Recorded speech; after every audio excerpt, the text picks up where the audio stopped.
Hi everyone, and welcome to episode 3 of Video Game Esoterica. Today we're taking a look at Tobe Polystars, a shooter released in 1997 by Konami for the arcades.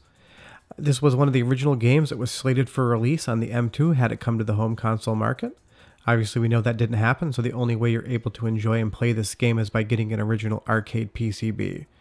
Unfortunately, M2 emulation for MAME is pretty much non-existent. While the PowerPC emulation for the processors is done, the M2 Bulldog ASIC is really unknown. There's no real schematics or overviews of the chip, so that is kind of what's holding emulation up at this point. Taking a look at what you're seeing in front of you is the full art set, as well as the manual and original disc for Polystars. You have the arcade flyer, the manual, the character and enemy strip, as well as the art that would have gone on top of the candy cabinet in arcade, showing kind of the controls and power-ups that you were able to use.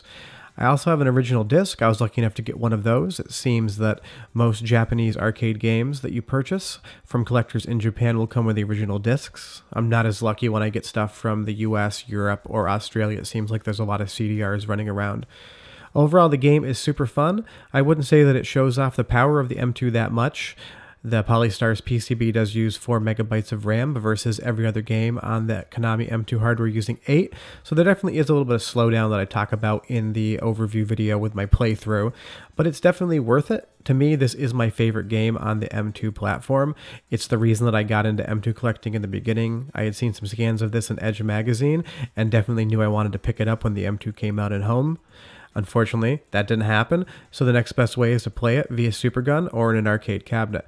So go ahead and take a look at the playthroughs I did. I did one with commentary and one with no commentary, so you got a couple different options there.